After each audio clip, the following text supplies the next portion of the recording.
E hoje, irmãos, nós vamos falar de um outro assunto, que é o assunto da semana, né, irmãos? Natal, né? Eu queria convidar os irmãos a abrir a Bíblia em Mateus, capítulo 2. Leremos os versículos 9 a 12. O contexto a gente conhece, irmãos. Vamos fazer uma leitura curta. Mateus, capítulo 2, dos versículos 9 ao 12.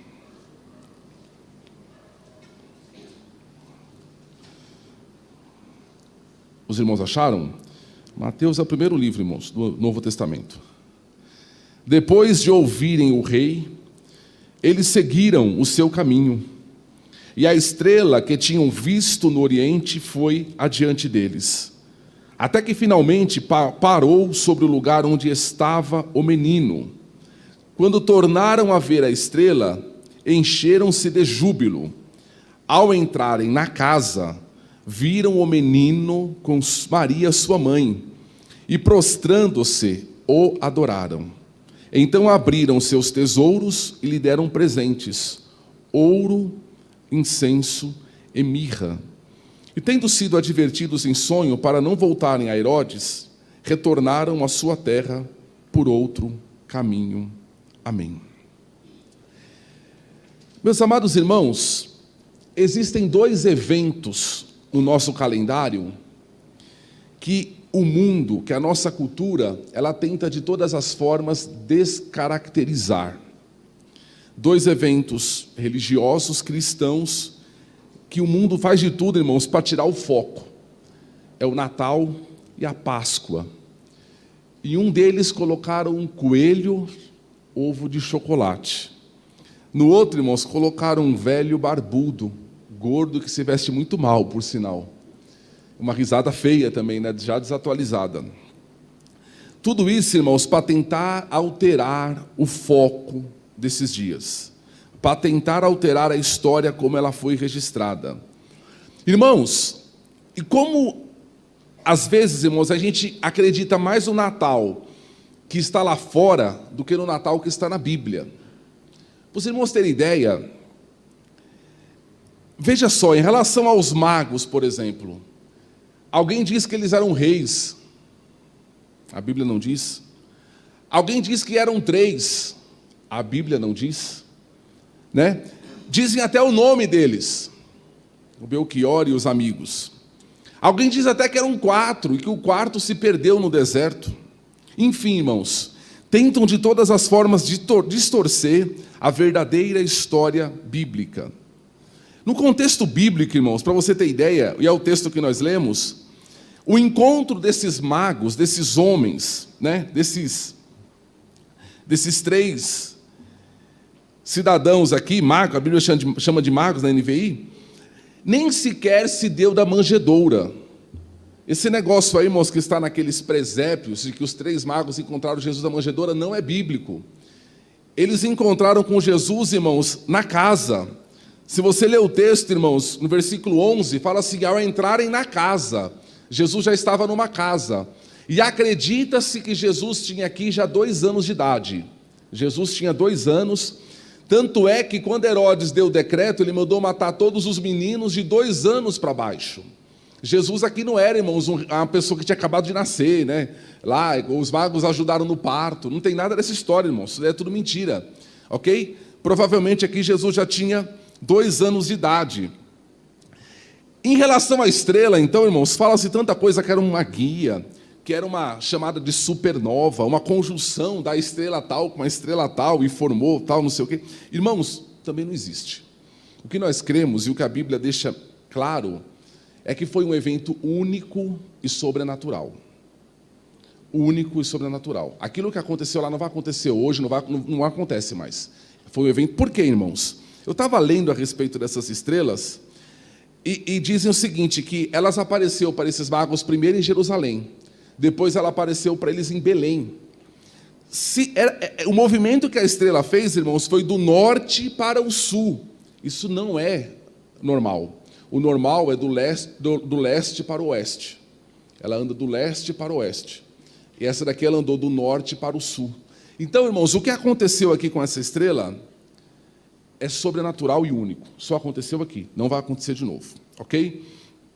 Então, irmãos, deixemos de lado todas essas fantasias que se criaram para descaracterizar o Natal e fiquemos com as Escrituras.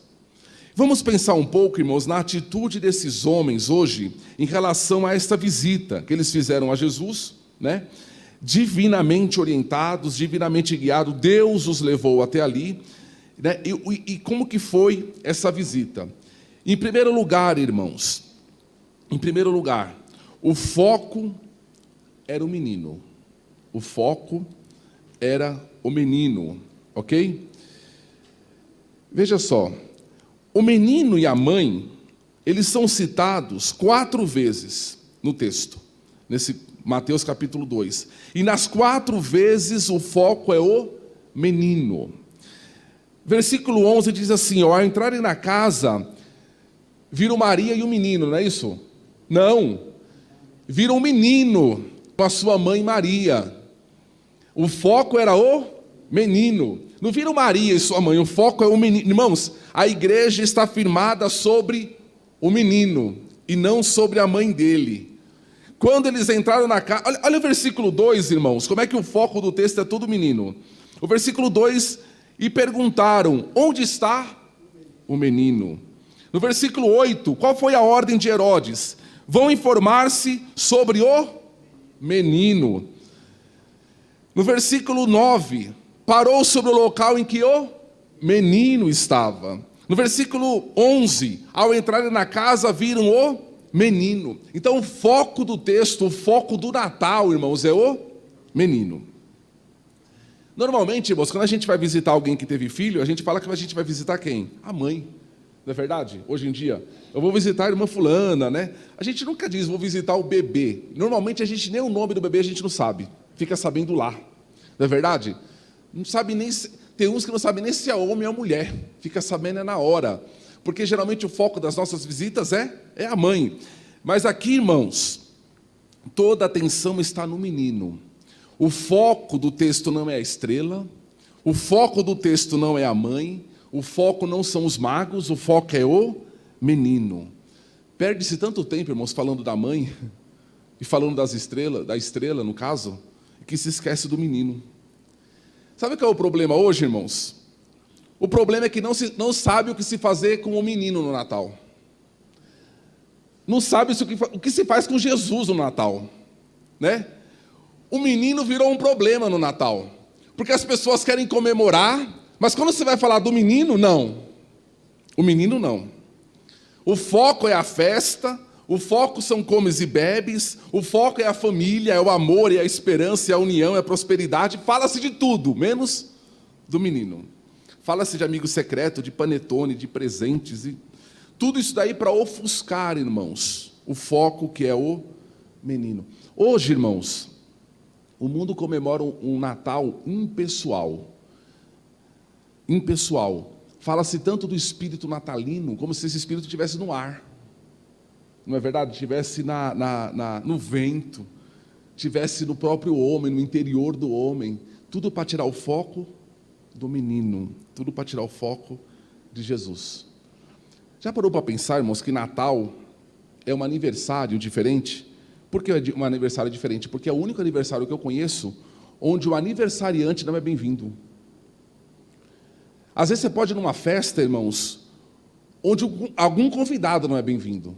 É verdade? Alguém aparece lá, puxa, fulano apareceu, quem chamou, né? Não tem nada a ver, tal, não sei o quê. Mas, irmãos, o Natal é o aniversário que fala, poxa, o aniversariante veio. O aniversariante está aí, o que a gente faz com ele? Então, irmãos, é isso o Natal que o mundo comemora, é uma coisa impessoal. Não existe Natal sem o menino. Não existe Natal sem o menino. O versículo 11 diz que, além deles procurarem o menino, fala assim que prostrando-se, né, ao entrar na casa, viram um menino com sua mãe e prostrando-se o adoraram. Pode parecer estranho, irmãos, porque adultos vindo de tão longe viajaram, irmãos, durante muitos e muitos dias, sobretudo naquela cultura, irmãos, aquela cultura que a criança Dizem que naquela cultura a criança era um apêndice à família, ou seja, era algo a mais na família. A criança não podia sequer, irmãos, participar de conversa de adulto. Se os adultos estão conversando, a criança tem que sair, porque ela não pode ouvir conversa de adulto, né? Mas, irmãos, aqueles homens vieram de tão longe, não apenas para ver o menino, mas para adorar o menino. Eles sabiam, irmãos, que aquele menino era digno de adoração. Se dobraram diante, irmãos, todos os joelhos devem se dobrar diante desse menino. O joelho que ainda não se dobrou, certamente um dia se dobrará, como disse o apóstolo Paulo, porque todo joelho a se dobrar diante dele. Então a visita dos magos não era apenas para ver, era para adorar, era para prestar um culto ao menino. E o versículo 11 continua dizendo o seguinte: abriram seus tesouros e lhe deram presentes, ouro, incenso e mirra. Eu acredito, irmãos, que a tradição falam que eram 3 magos porque eram 3 presentes. Mas não tem nada a ver, irmãos. Podia ser 20 magos. 15 trouxeram incenso, 3 trouxeram mirra e 1 trouxe ouro. Podia ser 7 com incenso, 8 com mirra e 9 com ouro. A gente sabe que é mais de 1 porque está no plural. De 2 a 100. Qualquer número que você pensar, pode 82 magos, pode ser. Então, irmãos, a gente não sabe. Mas, por serem 3 presentes, irmãos, associa-se que eram 3 magos, mas a Bíblia não diz. E sabe o que é estranho? Imagine só. Chega na casa, pensa lá no menino com 2 anos, brincando, talvez ali, né, aprendendo a andar. Normalmente os presentes, irmãos, são dados aos pais. Sobretudo presente dessa natureza. Eles não levaram um carrinho, pipa, não levaram, né, um videogame. Levaram, irmãos, ouro, incenso e mirra, mas entregaram a criança.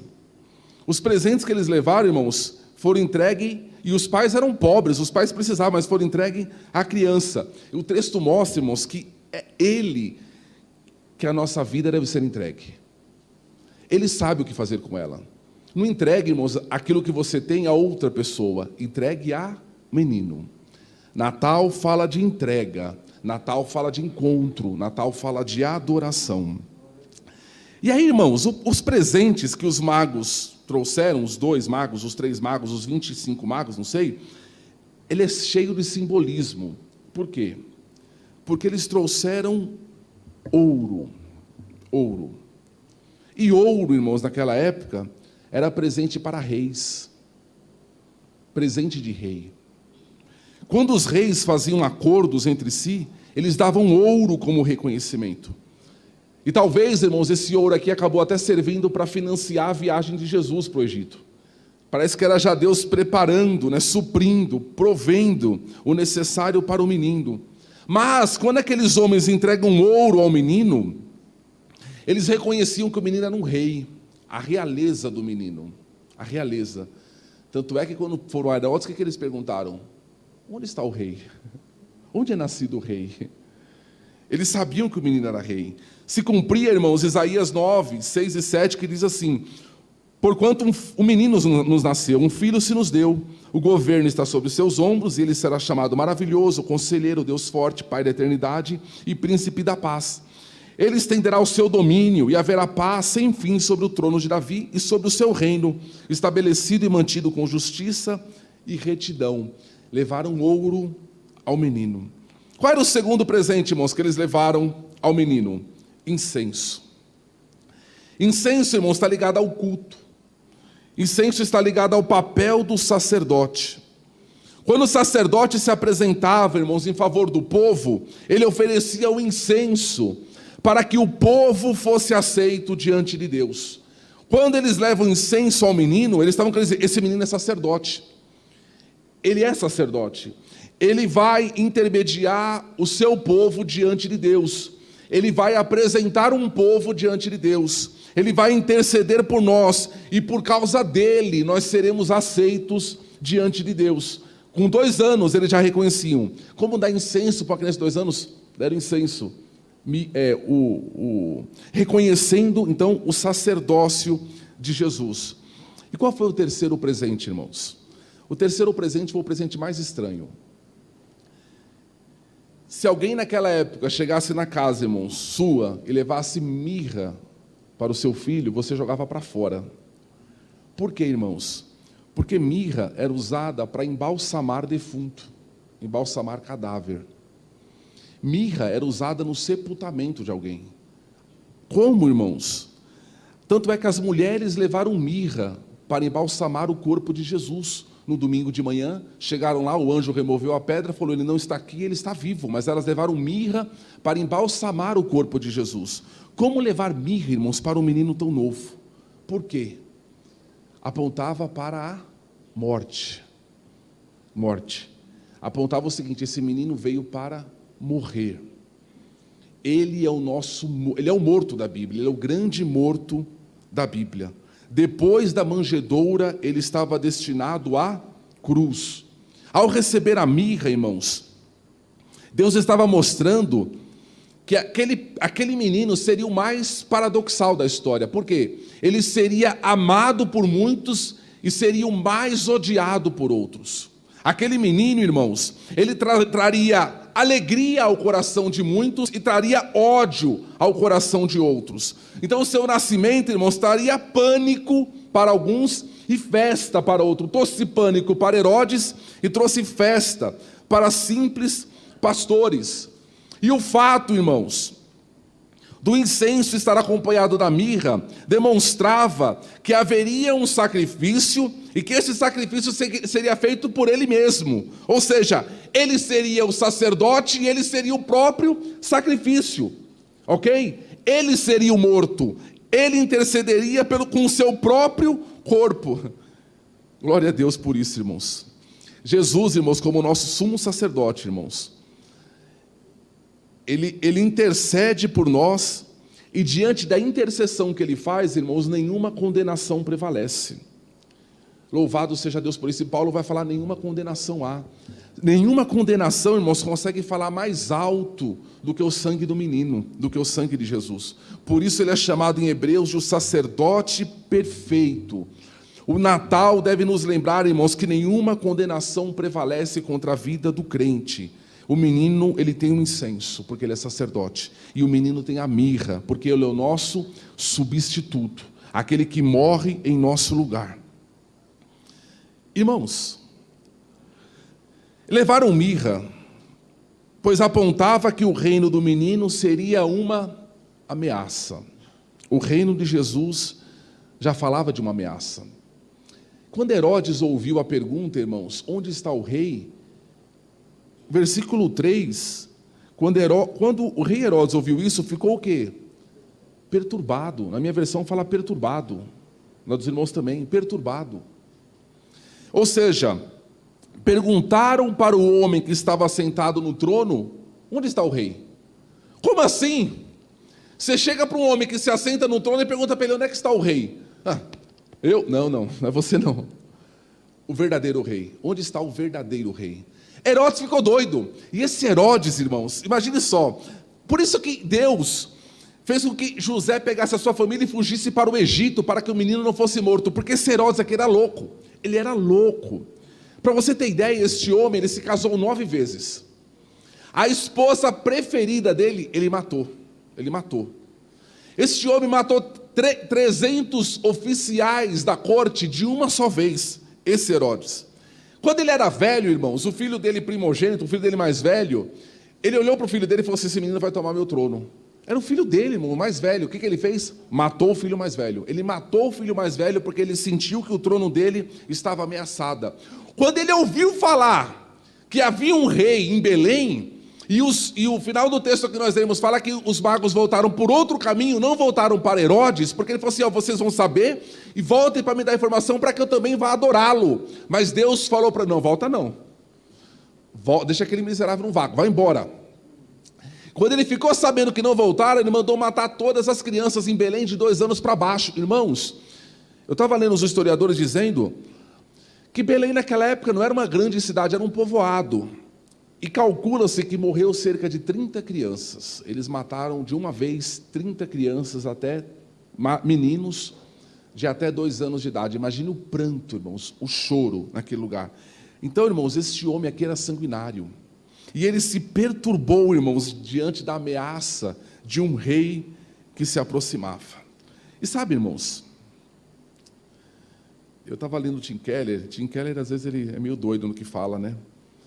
Ele diz assim que a reação de Herodes, ela é um retrato de todos nós.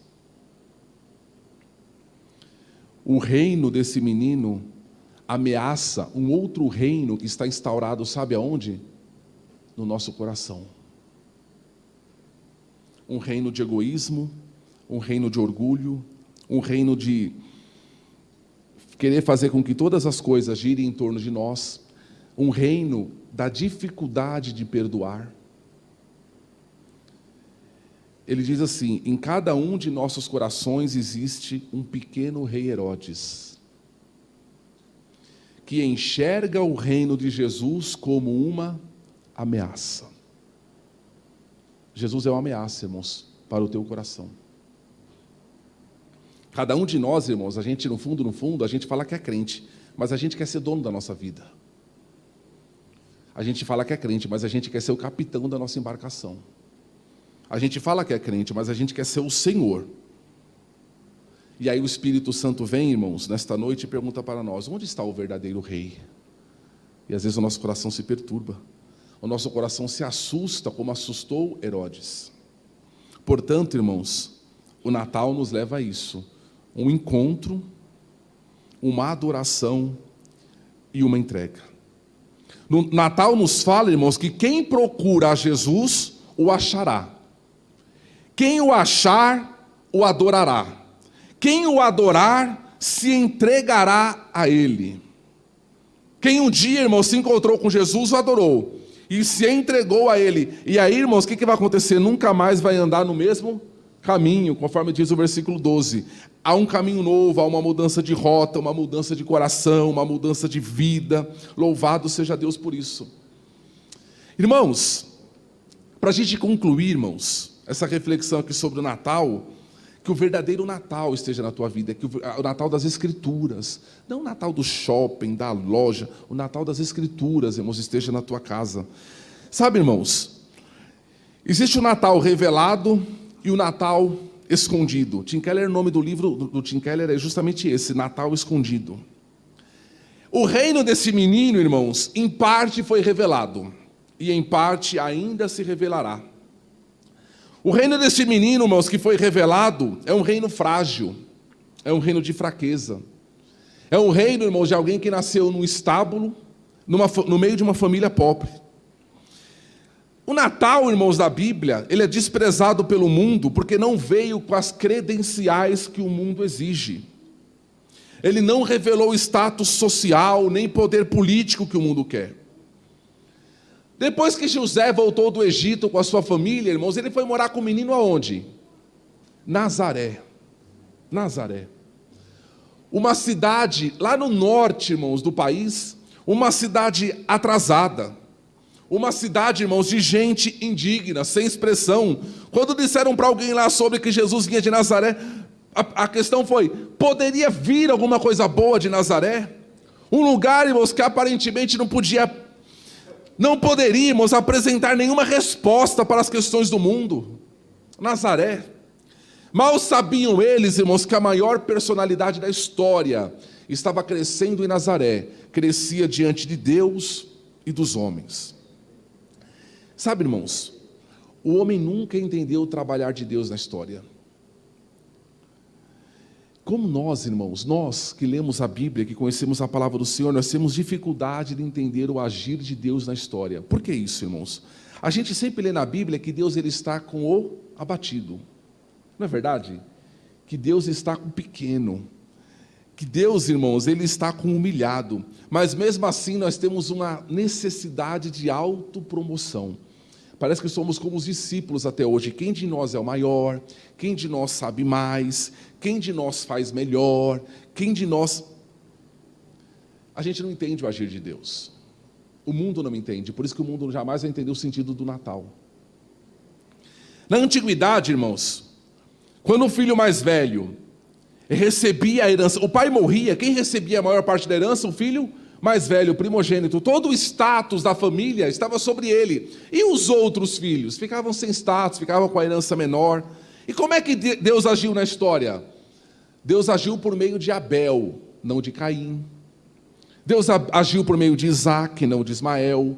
Por meio de Jacó, não de Esaú.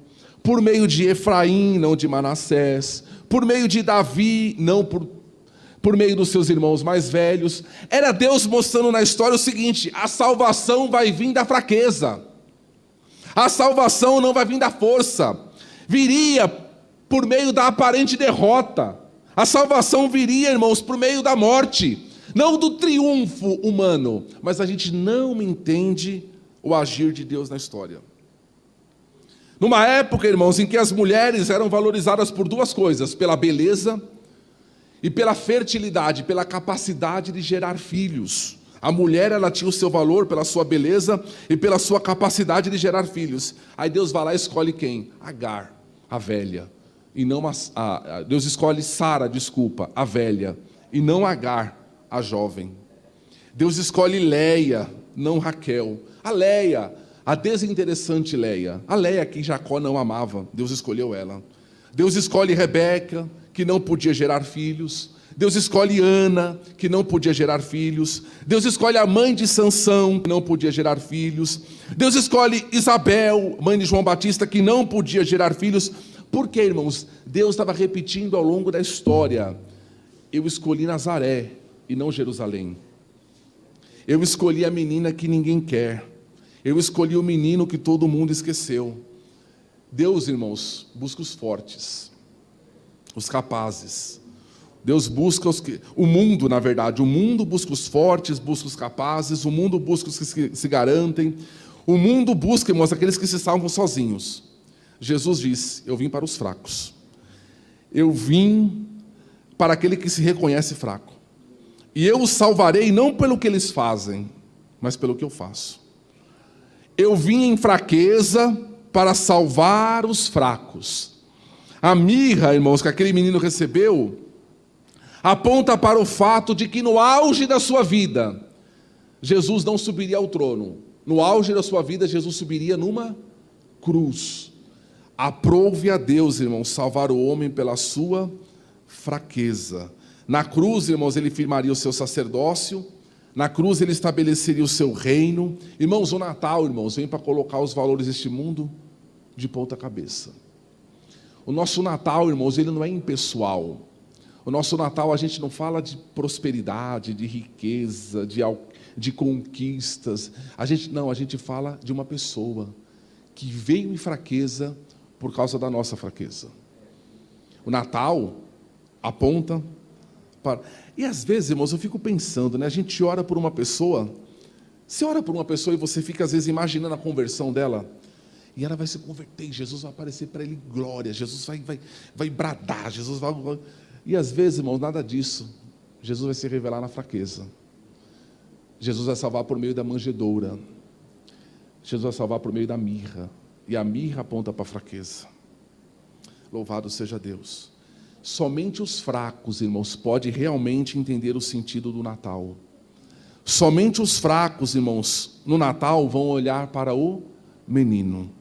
Não existe Natal sem o menino. Que no nosso Natal, irmãos, o foco seja o menino. Que na nossa ceia, que na nossa família, que na nossa vida, o foco seja o menino. A gente vive, irmãos, o ano todo, a gente não faz como o mundo, a época de Natal, é o ano todo, irmãos, vivendo em foco do menino, mas é importante ter uma data como essa, irmãos, para a gente se lembrar de como ele nasceu, não é verdade? De como ele veio em força, poderia ter nascido no palácio, poderia ter nascido onde quisesse, poderia, irmãos, ter desbancado do trono quem quisesse, irmãos, mas não quis. Ele quis vir e salvar por meio da fraqueza. Então aprenda essa lição. Não é a tua força, é justamente por causa da tua fraqueza. Isso é muito consolador, não é verdade? Não é pelo teu desempenho, não é pela tua capacidade que Ele te salva, vou fazer por onde chamar a atenção dEle, né? Olha para mim, Senhor, meus talentos, nada disso, é por meio da fraqueza. Que Deus te abençoe. um Feliz Natal a você e a toda a sua família. Fiquemos em pé, irmãos, e vamos orar ao Senhor.